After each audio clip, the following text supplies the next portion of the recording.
दोस्तों, एक गांव में दो कुत्ते रहते थे। दोनों आपस में गहरे और अच्छे मित्र थे। साथ साथ रहते, साथ साथ सोते थे। उनमें से एक कुत्ता काला था, तो उसका नाम कालू था। दूसरा कुत्ता लाल था, उसका नाम लालू था। एक दिन दोनों कुत्तों ने तीर्थ यात्रा करने की सोची, किंतु वो रास्ता नहीं जानते थे। दोनों ने यह निश्चय किया कि यात्रा शुरू तो करें, रास्ता तो अपने आप ही निकल आएगा। एक दिन वो दोनों एक साथ तीर्थ यात्रा पर निकल गए। चलते चलते उन्हें गांव दिखाई दिया। काफी रात भी हो गई थी, तो दोनों एक पेड़ के नीचे सो गए थे। थके होने के कारण उन्हें नींद आ गई।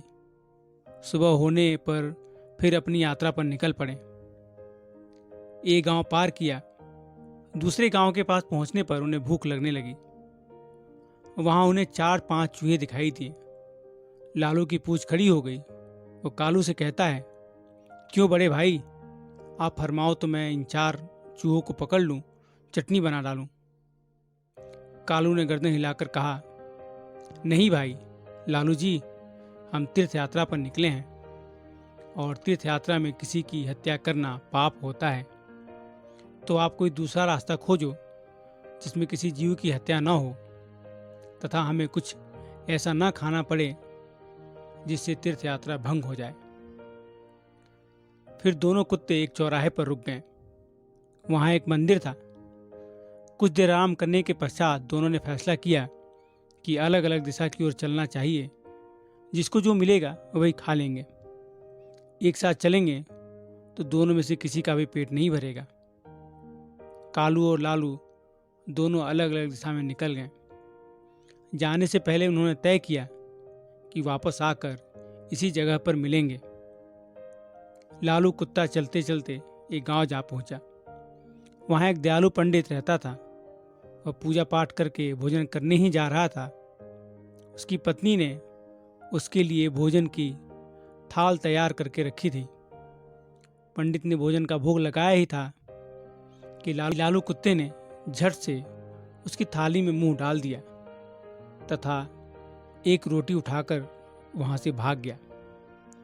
पंडित ने ईश्वर का नाम लिया और हाथ धोकर उठ गया। पंडित ने अपनी पत्नी से कहा, बेचारे गंडक जी तो कितने भूखे हैं, तो आप यह भोजन की थाली इन्हें ही खिला दीजिए। पंडित की पत्नी गुस्सा होकर बोली, ये आप क्या कह रहे हैं?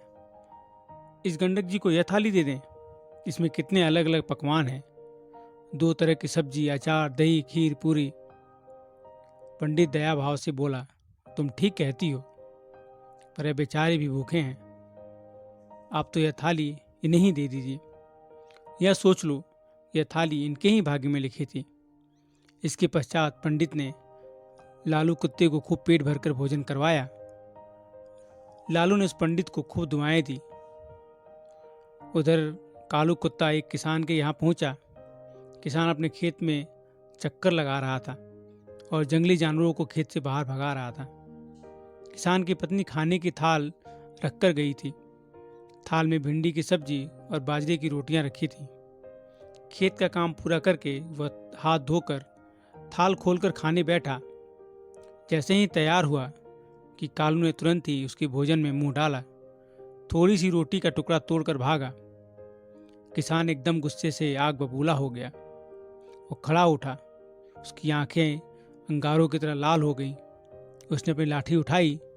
गाली देते हुए उसने लाठी से इतनी जोर से वार किया कि कुत्ते की कमर टूट गई। वह पीड़ा से चिल्लाने लगा।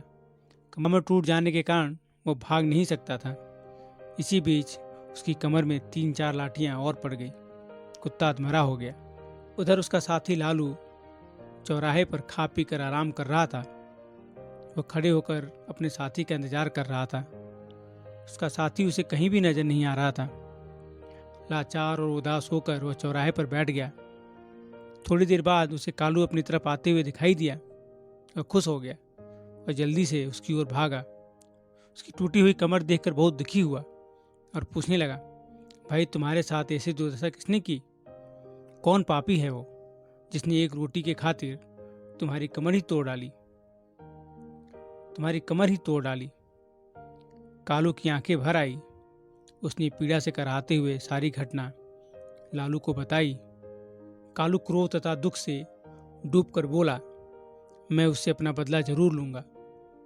उस किसान को बताऊंगा कि खुद की कमर टूटती है तो कैसा लगता है। लालू भी बोला, मुझे उस पंडित का कर्ज भी चुकाना है। उसने मुझ पर कितनी कृपा की है, मैं रोम रोम से उसे आशीष देता हूँ।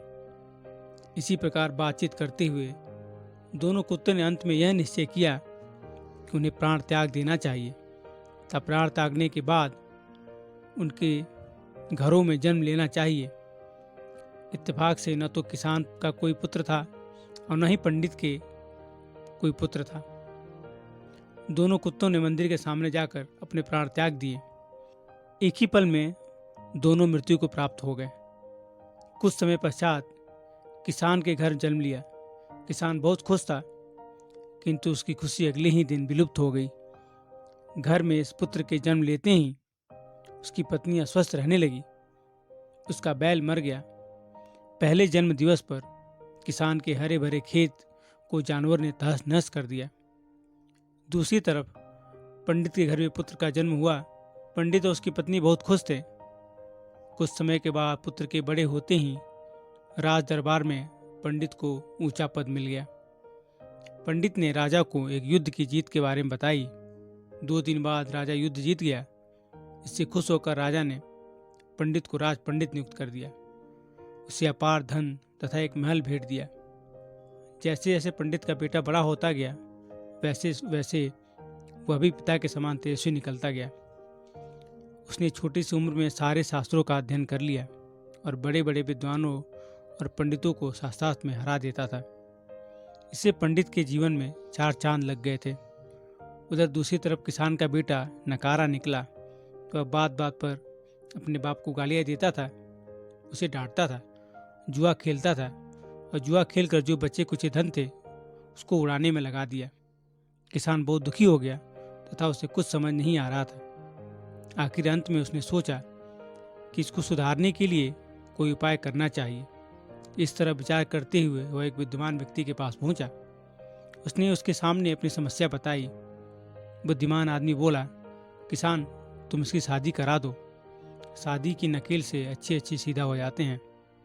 किसान ने तुरंत घर जाकर अपनी पत्नी को यह बात बताई। अपने बेटे की शादी करने की सोची। वह लड़की की तलाश में दूर दूर तक जाने लगा। दूसरी तरफ पंडित भी विचार करने लगा कि अपने बेटे की शादी करनी चाहिए। उसने भी अपने बेटे के लिए लड़की की तलाश की। कुछ दिनों बाद पंडित के बेटे का एक कन्या के साथ विवाह हो गया। उसके बेटे की पत्नी भी सुखी थी। उसके आते ही घर को स्वर्ग बना दिया। उसके बाद किसान ने भी अपने पुत्र का विवाह करा दिया। शादी बड़े ही अच्छे से हो गई। शादी के अगले दिन ही उसका बेटा अचानक चल बसा। उसकी पत्नी रोने लगी। किसान बेहोश हो गया। होश में आते ही वह दीवार पर सिर मार मार कर रोने लगा, चिल्लाने लगा, हाय मेरा बेटा मेरी कमर तोड़कर चला गया। पंडित का बेटा उसी गांव में कथा कह रहा था कि इस संसार में जो जैसा करता है उसे वैसा ही फल प्राप्त होता है। अगर आपने किसी निर्दोष के साथ गलत किया है उसका फल आपको अवश्य मिलेगा। कर्म आखिर में सामने आता ही है। कहते हैं कि जैसा बोओगे वैसा ही काटोगे। नहीं, यह ब्रह्मांड आपको वही परोस देगा जिसकी आप हकदार हो। कर्म ही व्यक्ति की प्रमुख पहचान होती है। आपके कर्म आपके चरित्र को परिलक्षित करते हैं। जीवन में सफलता प्राप्त करने के लिए हमें हमेशा सकारात्मक कर्म करते रहने चाहिए, क्योंकि कर्म ही भविष्य को निर्धारित करते हैं। दोस्तों, आपको कहानी कैसी लगी कमेंट बॉक्स में बताइएगा और भी कहानियों के लिए इस चैनल को सब्सक्राइब जरूर कीजिएगा। मिलता हूँ फिर अगले वीडियो में। तब तक के लिए राधे राधे।